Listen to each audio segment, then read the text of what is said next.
There's nothing quite like the hills being alive with the sound of laughter. You mean the sound of music? No, I'm talking about the laughter, what the Animaniacs provides. But which are the best gags from the revival? Tough question. Let's rate the top 10 funniest moments. Number 10. There's still a lot of debate of which animal Yakko, Wakko, and Dot represent. Considering their features, most fans presume they're dogs. However, the creators have never confirmed it. Until now. In a segment titled Gold Medalers, the Warner Brothers and Warner's sister compete in a version of the Olympic Games against the arrogant Nils.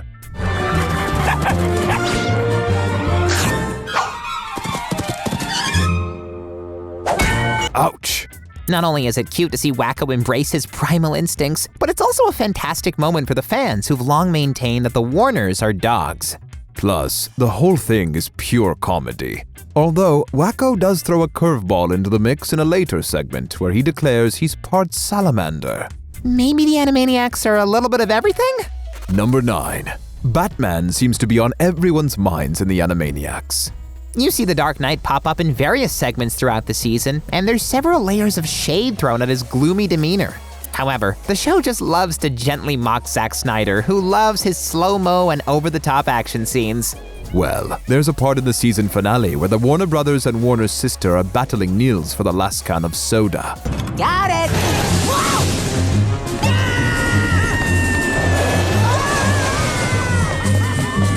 This takes them onto a roller coaster where they lose grip of the can and reach out for it. Eventually, Yakko breaks the fourth wall.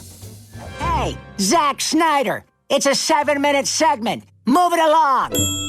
It's one of those moments where you're sure even the director would laugh about it. Why wouldn't he? Especially since it's true. Number 8. Silent movies are the best. I can't dispute that, and I even love it when the audience keeps quiet in the theater too. In the Animaniacs, there's a segment where we watch security camera footage of the entrance to the Warner movie lot. Good old Ralph the security guard falls asleep, while Dracula and his coffin are dropped off. And it's left up to Yakko, Wakko, and Dot to chase away the bloodsucker before sunrise.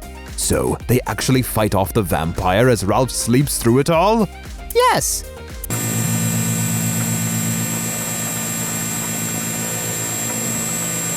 It's like an old-school Charlie Chaplin affair complete with slapstick humor and mishaps.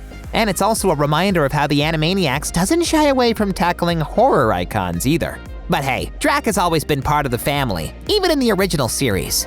Speaking of horror, there's another familiar scary face, but under a different name, that appears in this season, and he's particularly fond of floating, red balloons, and sewers.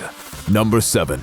If you've read Stephen King's It or watched the recent movies and still sleep at night, who are you?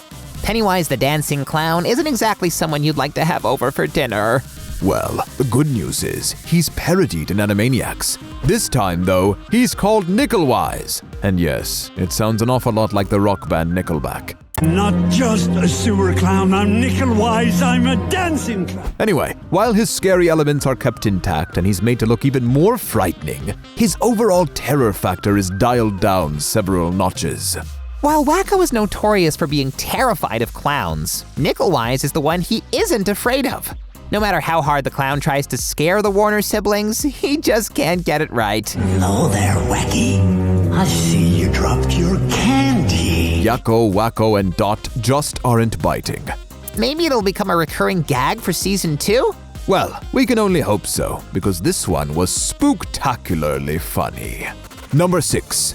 Since this is the Animaniacs, they obviously poke fun at politics. But they're a little clever in how they do it, making sure that they address outdated political systems and practices. In a Pinky and the Brain segment, Brain decides that he'll take over the world by eliminating everyone in the Senate.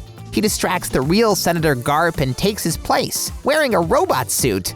It's totally ridiculous, but hilarious, as this tiny mouse in an obvious fake suit manages to eliminate most of the Senate by using shady and stereotypical political moves. However, the crowning moment of the episode is where he declares to Pinky, In politics, Pinky, lies are just facts that haven't been repeated enough yet. You don't need to be a rocket scientist to figure out who he's alluding to here. That being said, this whole mouse in a big suit gag never gets old. in fact, give us more of this in the future, please. Number 5. Remember that epic scene in the first Jurassic Park where everyone is shocked to see the dinosaurs for the first time?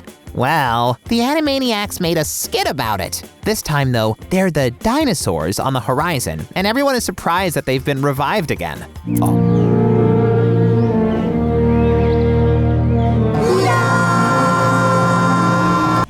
Very clever, especially since their creator, Steven Spielberg, is the same person who brought Jurassic Park to life on the big screen. More importantly, the gag actually serves a real purpose as it shows off what's new about the revival and who'll be returning, like Pinky and the Brain. Yeah, it's just a pity that we didn't get to see the good feathers as velociraptors, though.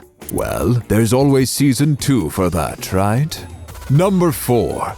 The great thing about Pinky and the Brain is that they can exist in any age. Whether it's modern day times or in the past, they just fit like a glove. One of the biggest laugh-out-loud moments comes in episode 2 of Animaniacs, where we see Brain's Game of Thrones fantasy. In it, he dresses like Daenerys Targaryen, complete with a blonde wig, and proclaims himself the father of dragons. Lovely. Of course, Pinky pipes up and says, You're a father? Egad, you look great for someone who's had kids. It sets the tone for the rest of the episode, where Brain tries to convince a dragon that he actually cares about the arts, and Pinky messes things up as per usual. Who'd want to live in a world without the arts? Certainly not me. But you hate the arts, Brain. But obviously, the Game of Thrones skit is everything. I doubt I'll ever be able to watch another rerun without imagining Brain as Daenerys. Now that was the series finale that we all deserve to see, right? Number 3.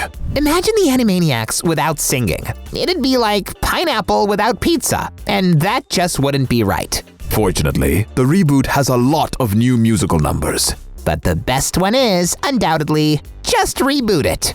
In just under 3 minutes, Yakko, Wakko and Dot make fun of the whole Hollywood industry and its lack of originality, as it chooses to rely on remakes and revivals to get people interested in its products. They ran out of ideas for fresh new show. They even poke fun at their own show at the same time, as they list some of the popular reboots that we've witnessed in the past few years. While it's an outrageously hilarious segment, it's funnier because it's true. Renew it, reshoot it, redo it, and reuse it, retool it, abuse it. It's a reminder of how the Animaniacs understands popular culture almost better than anyone else out there. And honestly, it's great to see that the powers that be sign this segment off and can laugh at their own behavior here. Because hey, we're laughing at them. Number 2. In the past, the Animaniacs tiptoed around various adult topics, occasionally giving the audience a knowing wink as they did so. Sometimes, though, you got the feeling that the censors would definitely put a stop to it. On Hulu now, there's a lot more leeway and room to get a little naughtier and raunchier when necessary. In a Pinky and the Brain segment, Brain asks Pinky, And do you know what most humans use it for? Naturally, Pinky responds, I do, but I don't think I can say it. Ooh, I laughed at this because I knew exactly what he meant. And Brain's response? Surprisingly, no, Pinky. It proves that he knew what was going through Pinky's mind at the time. Of course, it wasn't what all our dirty minds thought it would be, but it set up the gag perfectly, since it showed an understanding of the modern audience's sense of humor. In fact, it's not only adults that'll get the context here, since it treats the audience with respect and like they're smart individuals. How many other cartoons aimed at kids do that nowadays? Number 1. A good joke consists of 2 things. It's always funny, and it always feels fresh. Honestly, that sounds like you're talking about the entire Animaniacs intro. Bingo! The intro has been updated for a whole new generation, but there's one line that just feels like it will stand the test of time. It's the part where Yakko, Wakko, and Dot address the criticism from online communities. The trolls will say we're so passe, but we did matter first. It's glorious. And it's also true. While you have characters like Deadpool making everyone laugh by breaking the fourth wall nowadays, it was the Animaniacs who took it mainstream in the first place. They've always been self-aware, even if they don't take themselves too seriously. While the trolls might rumble about the need for the reboot, and they already have, the Animaniacs flipped the script by already addressing it in the first place.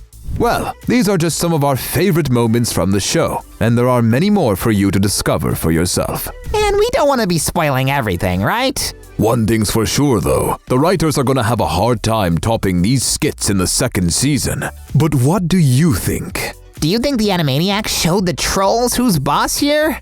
And do you hope Pinky and the Brain do more Game of Thrones parodies? Thanks for watching, and don't forget to leave your thoughts in the comments section down below. And while you're at it, don't forget to like the video and subscribe to Cartoon Junkies.